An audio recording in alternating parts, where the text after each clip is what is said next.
Hi everyone. Hello dear fellow റോട്ടേറിയൻസ്.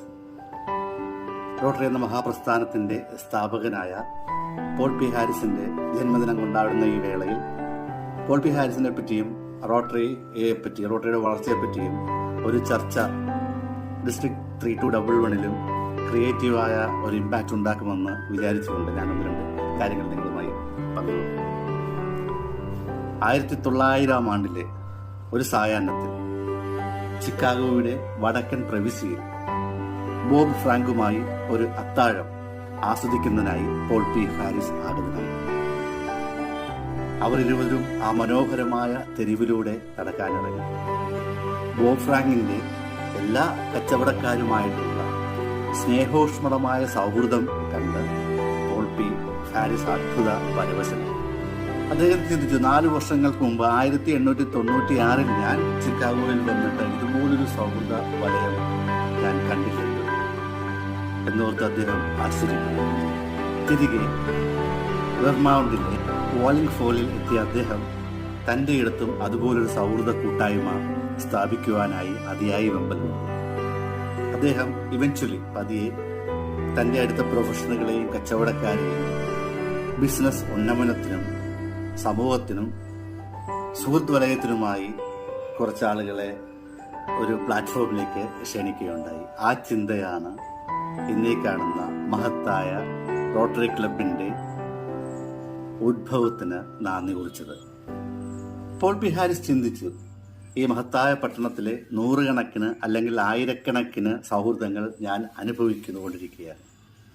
എന്തുകൊണ്ട് ദൂരദേശങ്ങളിൽ നിന്നും farm ഹൗസുകളിൽ നിന്നും ചെറിയ ഗ്രാമങ്ങളിൽ നിന്നും ചിക്കാഗോ എന്ന മഹത്തായ പട്ടണത്തിലെത്തി വേരൂന്നി വളരുവാൻ വരുന്ന യുവാക്കളുടെ ഒരു കൂട്ടം കൂടി ഇതിനോട് ചേർത്തുകൂടാ?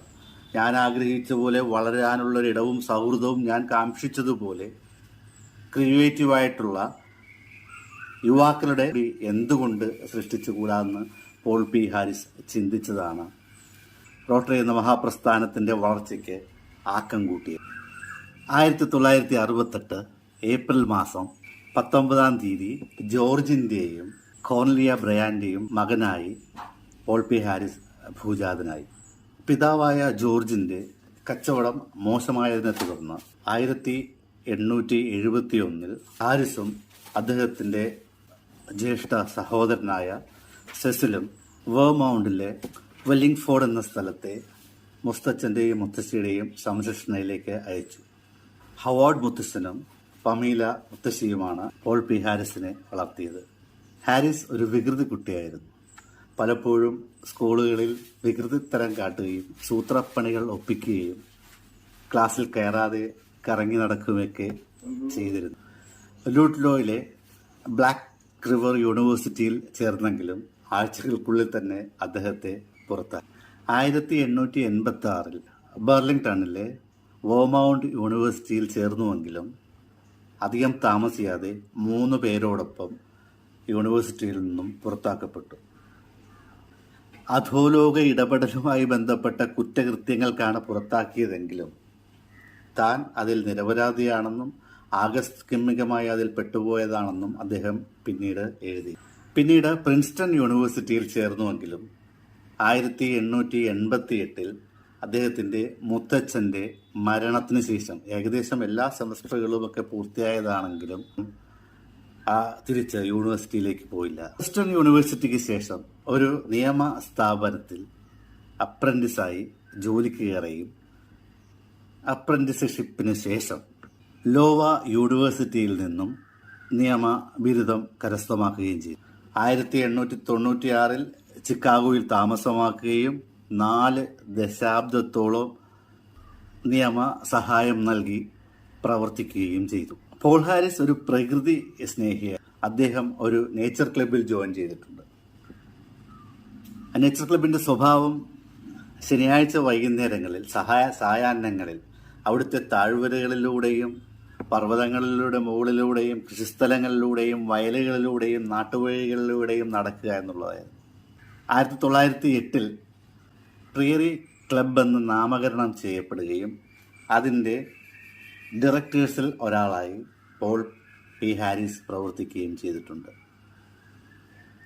ഈ നേച്ചർ ക്ലബ്ബിൽ വെച്ചാണ് അദ്ദേഹം ജീൻ തോംസനെ കണ്ടുമുട്ടുന്നതും ശേഷം ജീവിത പങ്കാളിയാക്കുന്നതും. നമുക്കേവർക്കും അറിയാവുന്നതുപോലെ 1905 ഫെബ്രുവരി 23 ഹാരിസും ഗസ്റ്റവ് സ്ലോറും സിൽവർസ്റ്റനും ഹിരാം സോറയും ചിക്കാഗോയിലുള്ള ഗസ്റ്റവ് സ്ലോറിൻ്റെ യൂണിവേഴ്സിറ്റി ബിൽഡിങ്ങിലുള്ള 711 നമ്പർ മുറിയിൽ ഒത്തുചേർന്നു. ഇത് റോട്ടറിയുടെ ചരിത്ര ആദ്യ മീറ്റിംഗായി കണക്കാക്കപ്പെടും. 1907 തൻ്റെ ക്ലബിൻ്റെ പ്രസിഡൻ്റായി ഹാരിസ് ചുമതലയേക്കുന്നു. തൻ്റെ പ്രസിഡൻഷ്യൽഷിപ്പിൽ റോട്ടറി ക്ലബിനെ അമേരിക്കയിലെ പല പട്ടണങ്ങളിലേക്കും ക്ലബിലെ അംഗങ്ങളുടെ എതിർപ്പിനെ അവഗണിച്ചുകൊണ്ട് നടപ്പാക്കുന്നു. സാമ്പത്തിക ബാധ്യത ഉണ്ടാക്കും എന്നുള്ളതായിരുന്നു അതിൽ നിന്നും പുറകോട്ട് വലിച്ചത്. എന്നാൽ ദീർഘദൃഷ്ടിയോടെ പോൾ പി ഹാരിസ് 1910 കൂടുതൽ ക്ലബ്ബുകളായപ്പോൾ ഒരു എക്സിക്യൂട്ടീവ് ബോർഡ് ഓഫ് ഡയറക്ടേഴ്സ് വേണമെന്ന് തിരിച്ചറിയുകയും 1910 നാഷണൽ റോട്ടറി കൺവെൻഷനിൽ അത് അവതരിപ്പിക്കുകയും 16 റോട്ടറി ക്ലബ്ബുകൾ ഒന്നിച്ചു ചേർന്ന് national association of rotary club ഉണ്ടാവുകയും ചെയ്തു. അതിൻ്റെ പ്രസിഡൻ്റായി പോൾ പി ഹാരിസിനെ ഐക്യകണ്ഠമായി